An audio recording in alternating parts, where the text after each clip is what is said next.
मौलाना सरदार अहमद साहब रहमतुल्लाह अलैह के पास ना एक बूढ़ी अम्मा अपना बेटा छोड़ गई। तो हजरत साहब ने को 2 4 5 महीने रखा। तो बाद में उसकी अम्मा को बुला के कहा कि भाई तू बेवा है, बेटा तेरा यतीम है, मैं नहीं चाहता कि इसका वक्त ज़ाया हो। तो मौलाना सरदार अहमद साहब मुहद्दिस आज़म पाकिस्तान रहमतुल्लाह अलैह उस बूढ़ी को कहने लगे तेरा बेटा कौन देना है, पढ़ना पढ़ाना इसने कुछ भी नहीं, तो यतीम बच्चा है, कल को तो कहेगी कि मेरे बेटे ने वक्त ज़ाया किया तो वापस ले जाओ। बूढ़ी अम्मा रोने लग गई, कहने लगी मैं पढ़ाने तो नहीं लाई थी, मैं तो आपको रब का वली समझती हूँ, मैं तो नौकरी कराने लाई थी। नौकरी हजरत अनस बिन मालिक कहते हैं मेरी अम्मा भी हुजूर की बारगाह में दे गई थी। तो हुजूर की बारगाह में ये नहीं कहा था कि या रसूलल्लाह पढ़ा दें, हाँ हाँ मैं जिम्मेदारी से बात कर रहा हूँ, ये नहीं कहा था हुजूर मुजाहिद बना दें, ये थोड़ी कहा था कि या रसूलल्लाह सल्लल्लाहु ताला अलैहि वसल्लम से मुफस्सिर मुहद्दिस मुहक्किक मुफ्ती बना दें। हजरत अनस की अम्मा कह गई थी सोनिया जब तक ये रहेगा ना आपकी नौकरी करेगी, ये घर के काम काज करेगा, ड्यूटी करेगा, हुजूर ये आपकी नौकरी करेगा। तो मेरे महबूब ने फिर दुआ कर दी, अल्लाह इसे बरकत अता फरमा। तुम समझता है खिदमत वाला खाली रह जाता है? जितना जायका खिदमत वाले को मिलता है, जो उसके नसीब में आता है, वो किसी का नसीब कहां भाई। हजरत अनस कहते हैं हुजूर ने दुआ कर दी, बरकत की। मुझे तो खेती बाड़ी आती भी नहीं थी, पर लोगों के बाग में साल में 1 दफा फल लगता था, मेरे बाग में 2 दफा लगता था। हुजूर ने दुआ कर दी अल्लाह इसे औलाद दे। फरमाते हैं मेरे बेटे, मेरे पोते, मेरे नवासे, मेरी बेटियां, फरमाते हैं मैं जिंदा हूं और मेरी 100 औलादे मौजूद हैं। परेशान हो गया 100 सुन के बच्चे 2 ही अच्छे, 100 औलादे मेरी मौजूद हैं। हजरत अनस बिन मौलाना सरदार अहमद साहब के पास ना छोड़ गई बच्चा, कहने लगी हजरत जी मैं को पढ़ाने के लिए थोड़ा छोड़ गई हूँ, मैं तो इसलिए छोड़ के गई हूँ कि आप मेहरबानी करें खिदमत कराएं। हजरत जी कहने लगे कोई ऐसा काम ही नहीं, खिदमत वाला क्या कराऊं। कहने लगी पट्ठे पवा लिया करो जी। लड़ पेंदे ने, कहने ने बच्चे काम कर दें मदरसे दो। हालांकि अब कहाँ बच्चे काम करते हैं, अब तो गुजर गया दौर, अब तो बच्चे काम कराते हैं। अब बच्चे भी नाराज हो रहे हैं, घूर घूर के देख रहे हैं। सही कह रहा हूं आपको, बच्चे काम कराते हैं, बच्चे कहाँ काम करते। कहने लगे ये चारा डाले करेगा आपकी भैंसों को। तो हजरत ने उसको कहा कि बीबी चारा मेरी भैंसों को डालने के लिए मैंने बंदा रखा हुआ है, तो तू जा ले जा। कहने लगी हाथ बांध के हुजूर मेहरबानी करे रख ले, चारा डालेगा। और पुत्र तवज्जो से चारा डालना हजरत की भैंसों को। रोने लगी, हजरत ने रख लिया, महीने का खर्चा भी देते। शाम को ना वो सारा दिन काम करता, शाम को आके पैरों में भी बैठ जाता, हजरत जी लाएं तेल थोड़ा सा, पैर ना दबा दूं। 8 साल साथ वाले पढ़ते रहे, ये बेचारा नौकरी करता रहा, मेरा रूप भी नहीं ते मेरा रंग भी नहीं, और मैनू यार मनान दा टंग भी नहीं। कभी कभी ना हजरत बिलाल हबशी फारग होते ना तो नबी पाक की बारगाह में अर्ज करते हुजूर कोई काम तो नहीं, सारे हो गए, हुजूर जाऊं जरा, चले जाते। एक दिन सलमान फारसी कहने लगे या रसूलल्लाह ये बिलाल कहाँ जाता है। फरमाया जा देख के तो आ।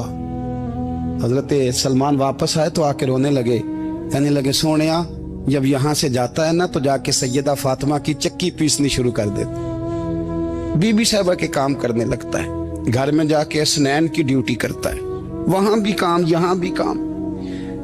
वो चारा डालता रहा, उसने चारा डाला। हजरत मुहद्दिस आज़म की भैंसों को दस्तारे फजीलत का वक्त आ गया, सारे पगड़ियां सजा के आ गए, आज दस्तार होगी।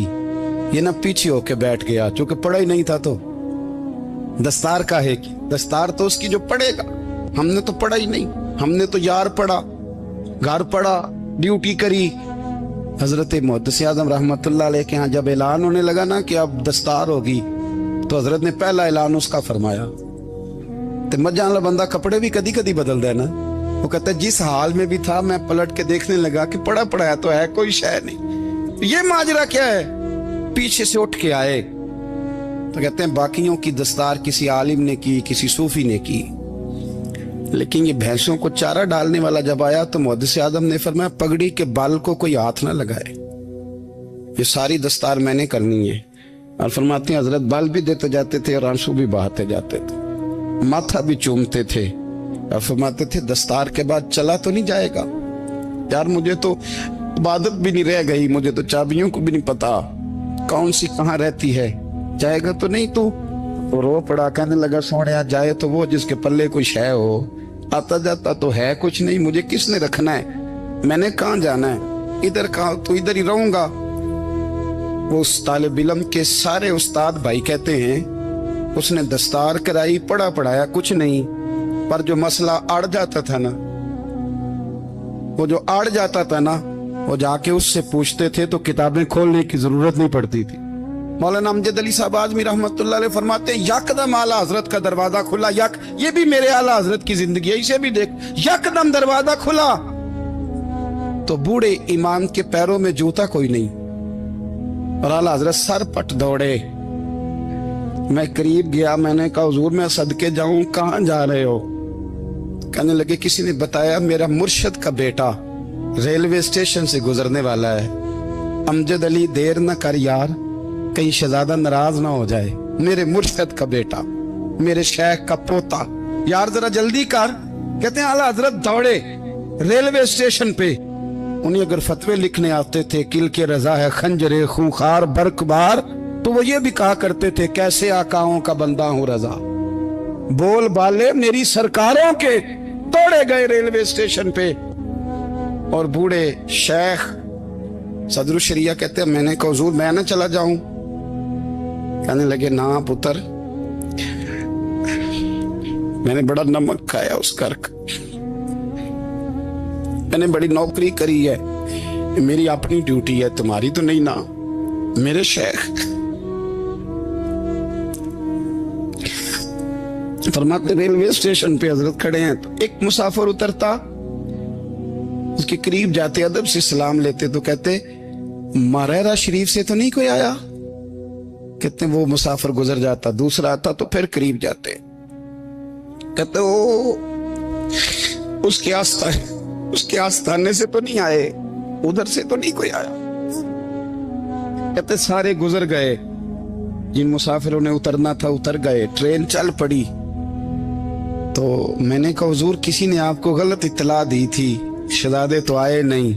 कहने लगे यार इत्तला गलत थी या ठीक थी, पर यहाँ तक आने का मजा बड़ा है, आप समझ सकते हैं। आला हजरत के दो बेटे हैं, हुज्जतुल इस्लाम मौलाना हामिद रजा खान साहब और मुफ्ती आज़म आलम इस्लाम, दोनों शहजादे इतने बड़े शहजादे थे कि दोनों अपने अपने वक्त के सबसे बड़े मुफ्ती हुए। ये भी तो मेरे आला हजरत है ना, इसको भी तो जरा समझो ना। खुशकी और फिर खुशकी और फिर खुशकी। एक दिन पीर साहब ने कहा, नूरी मियाँ साहब, क्या अहमद रजा यार वो भैंसें रखी हुई हैं तो उनको ना गीदड़ आके तंग करते हैं, तो दो कुत्ते मिल जाए ना कभी तो चलो रात को पहरेदारी करेंगे, दो कुत्ते मिल जाएं। मैं अक्सर सोचता हूँ कि आला हजरत तो आलिम थे, उनका कुत्तों से क्या लेना देना। हजरत जी आपने कुत्तों की बात करनी थी तो किसी दुनियादार से करते, दो कुत्ते मिल जाएं तो जरा जानवरों की देखभाल करेंगे। फरमाया हुजूर सवेरे ही आ जाएंगे। भाई आपका तो ये शुगर लेनी, तो आप कहां से लाएंगे? दिन चढ़ा तो दोनों बेटों के गले में रस्सियां डाली। आला हजरत को सिर्फ आप फतवे की रोशनी में देखते हैं, आपको उस शख्स के दर्द का नहीं पता, उसके जायके का नहीं पता, वो किस स्टेज का आदमी है, स्टेटस क्या है तरीकत में, शरीयत में, इश्क में। दोनों शहजादों के गलों में रस्सियां और पकड़ा हुआ है। तो नूरी मियाँ साहब कहते हैं मैं चारपाई पे बैठा था तो नीचे बिठाल दिए दोनों बच्चे, मैं उठ के खड़ा हो गया। मैंने कहा मौलाना ये क्या? कहने लगे हुजूर ड्यूटी भी करेंगे और रोटी भी नहीं मांगेंगे। जिन्हां तना विच इश्क न रचिया, कुत्ते हो ना थी चंगे, मालक देकर राखी कर दे साबर भुखे नंगे। किधर गया ज़ौक़, किधर गया वो दर्द?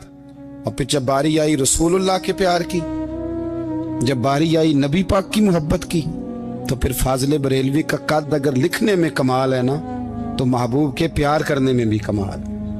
उन्होंने ना सारी जिंदगी यानी सारी जिंदगी ये कह के गुजार दी कि इश्क तेरे सदके जलने से छुटे सस्ते, जो आग बुझा देगी वो आग लगाई है।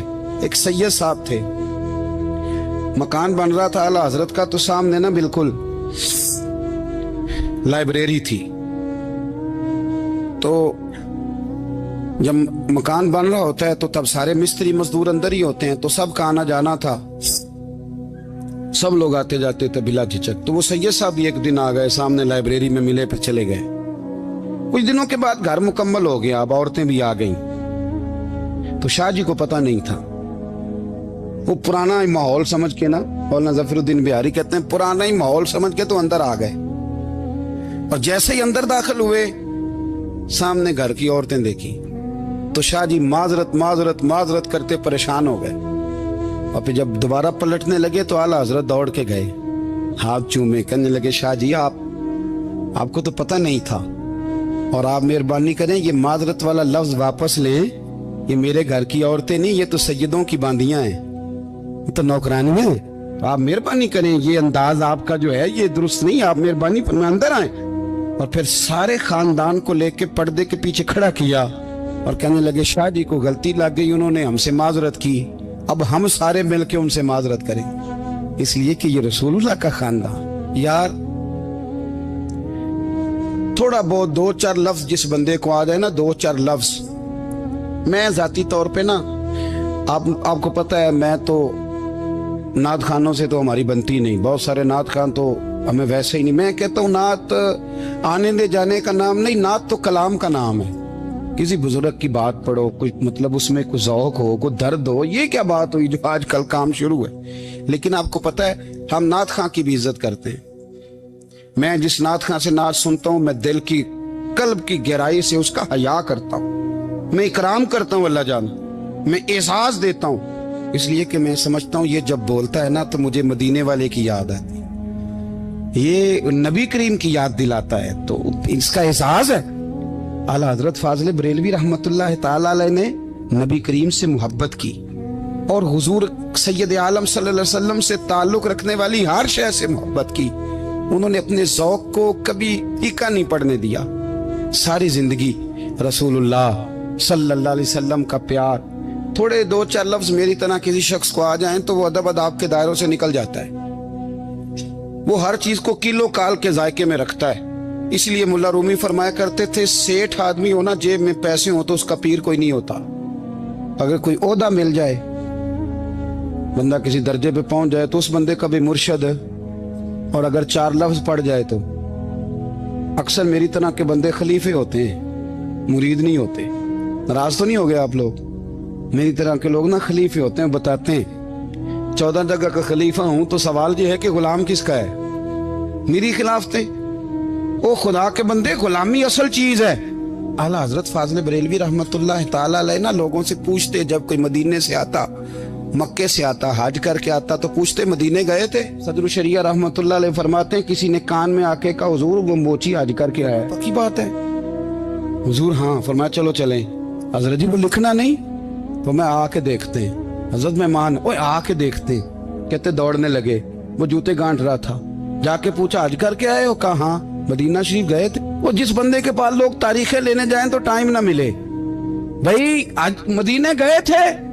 کہنے لگا جی بڑا کرم کیا سرکار نے، میں تو 1.5 مہینہ رہ کے آیا ہوں۔ کہتے ہیں جبہ کہیں، پگڑی کہیں، قلم کہیں، شاگرد کہیں، مرید کہیں، اور اندر نہیں، حجرے کے اندر چھپ کے کسی کی تعظیم نہیں، چوک میں موچی جوتے گانٹنے والا دنیا دیکھ رہی ہے، اعلیٰ حضرت جھکے اور موچی کے پیر چومنے شروع کر دی، لوگ پکڑ دیں حضور یہ کیا، وہ بھی پیر، کہنے لگے پیچھے ہٹ جاؤ، یہ وہ قدم ہے جو میرے مصطفیٰ کریم کے در دولت سے ہو کے آئے، حرم کی زمین اور قدم رکھ کے چلنا، ارے سر کا موقع ہے ہو جانے والے، یہ ذائقہ، یہ درد۔ تو اعلیٰ حضرت نے نا ذوق والی زندگی گزاری، ادب والی زندگی گزاری، پریم والا وقت گزارا، عشق والا وقت گزارا۔ حضرت بلال حبشی کبھی سپاہ سالار بنے تھے کسی جنگ میں، کسی صوبے کے گورنر بنے ہوں؟ بولو تو صحیح یار، ان کا تعارف کیا تھا؟ نبی کریم کے غلام۔ حضور کے نا جو ذاتی معاملات تھے نا، 20 انصاری نوجوان تھے جو ہر وقت نبی پاک کے پاس کھڑے رہتے تھے کہ حضور کو حکم کریں، 20، اور 34 سے لے کر 40 تک غلام ہر وقت حضور کی بارگاہ میں رہتے۔ حضرت بلال حضور کے ذاتی معاملات کی خدمت کرتے تھے، کوئی ایسی وہ جو تبلیغ کی یا دعوت کی یا جنگ کی یا جہاد کی کوئی ڈیوٹی نہیں وہ کرتے، ذاتی خدمت سرکار کی۔ حضرت عمر فاروق وہ شخص ہیں کہ جنہوں نے کبھی کسی بندے کو خاطر میں نہیں لائے، لیکن جب حضرت بلال آتے تھے نا تو جناب عمر اٹھ کے کھڑے ہوتے، کرسی چھوڑتے تھے اور پھر ایک نعرہ لگاتے تھے، کہتے تھے یا بلال انت سیدنا، بلال تو ہمارا سردار ہے یار، تو ہمارا، یعنی عشق کا ذوق پورا کرنا انہیں بھی آتا تھا۔ اس لیے میرا